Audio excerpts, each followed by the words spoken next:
नमस्कार. श्री स्वामी समर्थ सर्वांना. आजच्या व्हिडिओमध्ये तुम्हा सगळ्यांचं खूप खूप स्वागत आहे. स्वामी तुम्हा सगळ्यांना कायम सुखी ठेवो ही स्वामीचरणी प्रार्थना करते आणि आजच्या व्हिडिओला सुरुवात करते. तर व्हिडिओ असा आहे की आता 19 एप्रिलला रविवार आहे आणि रविवारच्या दिवशी अक्षय तृतीया आहे. अक्षय तृतीया हा जो दिवस आहे तर ज्याला आपण अख्खा तीज असेही म्हणत असतो, कारण की हा जो सण आहे तर हिंदू सण मानला जातो, जो की दरवर्षी वैशाख महिन्याच्या शुक्ल पक्षाच्या तृतीयेला मग हा साजरा करत असतो आपण.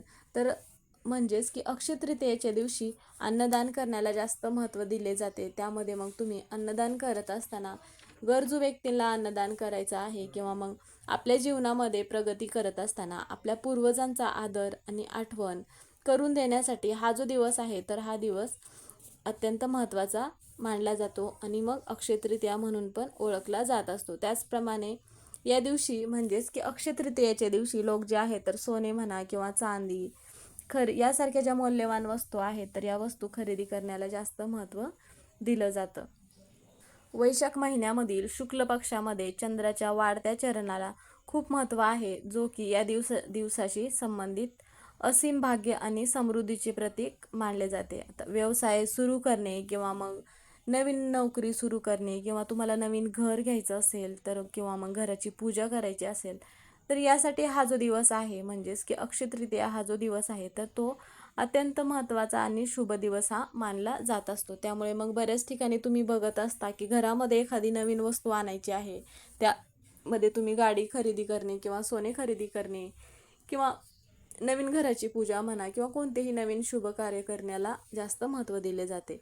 पण आता अशा काही वस्तू असतात की त्या आपण जर घरी आणल्या तर असे म्हटले जाते की अक्षय तृतीया याचा अर्थच असा आहे की कधीही कमी न होणारा असा होतो. आता या दिवशी आपण कोणतंही नवीन प्रकल्प म्हणा किंवा कोणतंही नवीन जर कार्य केलं तर समृद्धी आणि सौभाग्य आणले जाते या कार्यामध्ये. त्यामुळे एवढं महत्त्व या दिवसाला दिले जाते. त्याचप्रमाणे विवाह म्हणा किंवा गुंतवणुकीसाठी किंवा एखादी खरेदी करायची असेल तर हा दिवस जो आहे तर तो शुभ मानला जातो. त्यामुळे आपल्याकडे म्हणजेच की कोणतेही वस्तू खरेदी करायची असतील तर अक्षय तृतीया हा अत्यंत महत्त्वाचा मानला जातो. आता प्रत्येकाला या ज्या वस्तू आहेत किंवा म्हणा इतर कुठल्या वस्तू खरेदी करणं शक्य होत नाही, त्यामुळे मग आपल्या घरामध्ये पैसा टिकून राहावा म्हणून आपण बऱ्याच काही उपाय म्हणा किंवा काही सेवा करत असतो. तर अक्षय तृतीयेच्या दिवशी असे म्हटले जाते की तुम्ही सोने जर खरेदी केलात तर मग घरामध्ये वर्षभर कधीच कोणत्या गोष्टींची कमतरता भासत नाही. पण सोन्यापेक्षाही मौल्यवान अशा काही वस्तू असतात ज्या की आपल्याला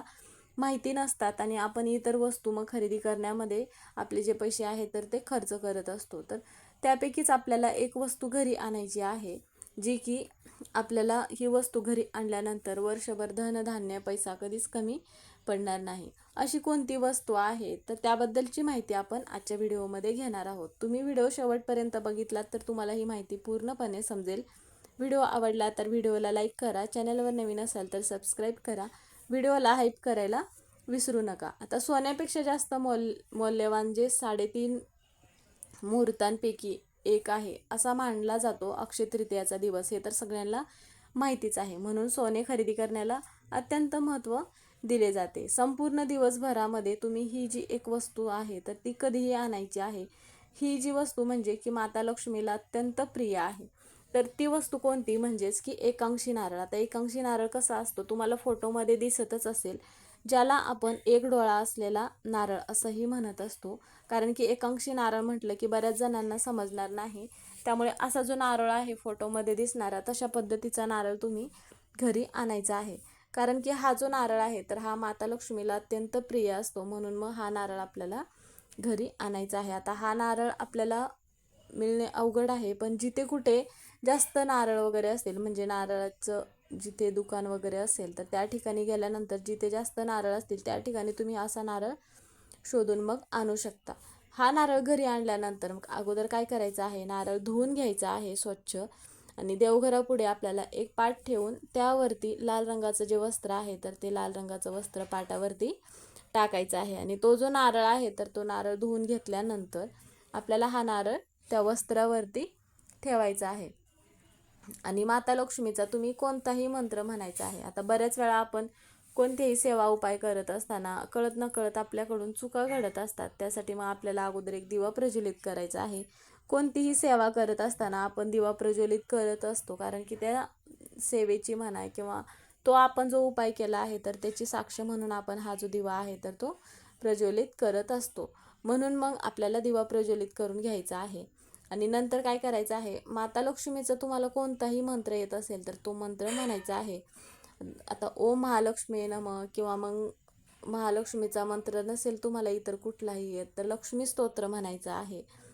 आणि त्यानंतर मग प्रार्थना करायचा आहे. थोडा वेळ तिथेच ठेवायचा आहे. नंतर तो जो नारळ आहे तर तो घरामध्ये तुम्ही जिथे कुठे पैसे ठेवत असतात तर तिथे मग तुम्ही हा नारळ जो आहे तर तो ठेवायचा आहे. म्हणजेच की तिजोरीमध्ये ठेवू शकता किंवा तुम्ही व्यवसाय करत असाल तर व्यवसायाच्या तिथे हा नारळ तुम्ही ठेवायचा आहे. यामुळे काय होईल की आपल्या घरातील गरिबी निघून जाते, घरामध्ये चहूबाजूने पैसा येतो, वर्षभर आपल्याला धनधान्य पैसा कमी पडत नाही. त्यामुळे आपल्याला काय करायचं आहे, असा एक नारळ घरी आणायचा आहे आणि अशा पद्धतीचा उपाय आपल्याला करायचा आहे. यामुळे घरातील गरिबी तर निघून जातच असते. आता ज्या लोकांना हा नारळ भेटला नाही त्यांनी मग काय करायचं, असा बऱ्याच वेळा प्रश्न पडत असतो की असा नारळ उपलब्ध होणे खूप कठीण आहे. तर त्यांनी काय करायचं आहे, माता लक्ष्मीला प्रिय असणाऱ्या ज्या वस्तू आहेत तर त्यामध्ये ही एक वस्तू अत्यंत प्रिय आहे, म्हणजेच की कवड्या. आता कवड्या ह्या आपण तुम्हाला जिथे पूजेचं वगैरे साहित्य असतं तर त्या ठिकाणी तुम्हाला कवड्या सहज उपलब्ध होतील. आता ह्या कवड्या किती आणायच्या आहेत तर तुम्ही 11 कवड्या घरी आणायच्या आहेत. आणि या कवड्या ज्या आहेत तर त्या घरी आणल्यानंतर हळद लावून या कवड्यांना पिवळ्या आपल्याला करायच्या आहेत आणि माता लक्ष्मी पुढे आपल्याला ठेवायचे आहेत. आता देवघरामध्ये सगळ्यांच्या माता लक्ष्मीची तर मूर्ती असतेच, मूर्ती नसेल तर फोटो असेल तर तुम्ही फोटो पुढे पण याच्या कवड्या आहेत तर त्या ठेवू शकता. आणि तुम्हाला माता लक्ष्मीचा जो मंत्र येत असेल तो मंत्र तुम्ही म्हणायचा आहे. आणि ह्या ज्या कवड्या आहेत तर त्या कवड्या आपल्याला काय करायचं आहे, मंत्र म्हणून झाल्यानंतर लाल वस्त्रामध्ये आपल्याला या कवड्या बांधायच्या आहेत. आणि तिजोरीमध्ये म्हणा किंवा मग तुम्ही एखादा व्यवसाय करत असाल तर तिथे पण तुम्ही या कवड्या ठेवू शकता. यामुळे काय होतं की माता लक्ष्मी आकर्षित होत असते, कारण की कवड्या ज्या आहेत तर माता लक्ष्मीला अत्यंत प्रिय असणारी ही एक वस्तू आहे. त्यामुळे तुम्ही तिजोरीत ठेवा किंवा तुमचा व्यवसाय असेल तर तिथे पण ठेवलात तर त्या ठिकाणी माता लक्ष्मी ही आकर्षित होते आणि आपल्या घरामध्ये पैसा हा कायम टिकून राहत असतो.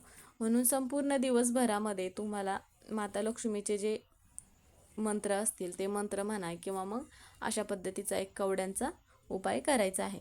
त्याचप्रमाणे आता माता लक्ष्मीचे जे आसन आहे तर माता लक्ष्मीचे आसन म्हणजेच की कमळ.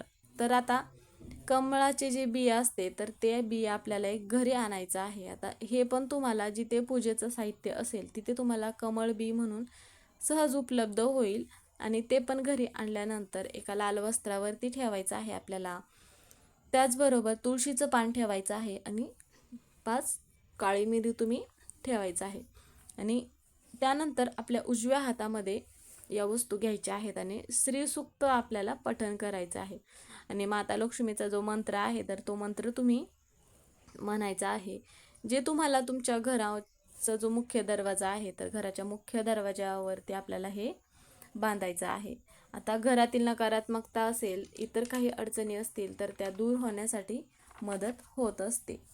आणि मग त्याचप्रमाणे माता लक्ष्मी जी आहे तर ती आपल्या घरी म्हणा किंवा आपल्या घरामध्ये टिकून राहते. म्हणून मग यापैकी तुम्हाला जो उपाय करणे शक्य होईल तो उपाय तुम्ही अक्षय तृतीयेच्या दिवशी आवर्जून करायचा आहे. कारण की प्रत्येकाला ज्या मौल्यवान वस्तू आहेत त्या वस्तू खरेदी करणं शक्य होत नाही, कारण की सगळ्यांची परिस्थिती सारखी नसते.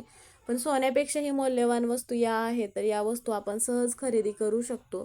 त्यामुळे या वस्तूंपैकी तुम्हाला एक जरी वस्तू घरी आणणं शक्य झाले तर यापैकी एक वस्तू घरी आणून अशा पद्धतीचा उपाय आणि ही सेवा पण आपल्याला करायचं आहे. तर आता तुम्हाला माहिती समजलीच असेल की कोणती वस्तू आपल्याला घरी आणायचं आहे, कशा पद्धतीचा उपाय करायचा आहे. तुमच्या घरामध्ये पण अशा काही समस्या असतील, म्हणजेच की व्यवसायामध्ये प्रगती होत नाही, घरामध्ये पैसा टिकून राहत नाही, तर यापैकी एक वस्तू तुम्ही घरी आणून असा उपाय करू शकता. तर तुम्हाला माहिती समजलीच असेल. व्हिडिओ कसा वाटला कमेंट करून नक्की सांगा.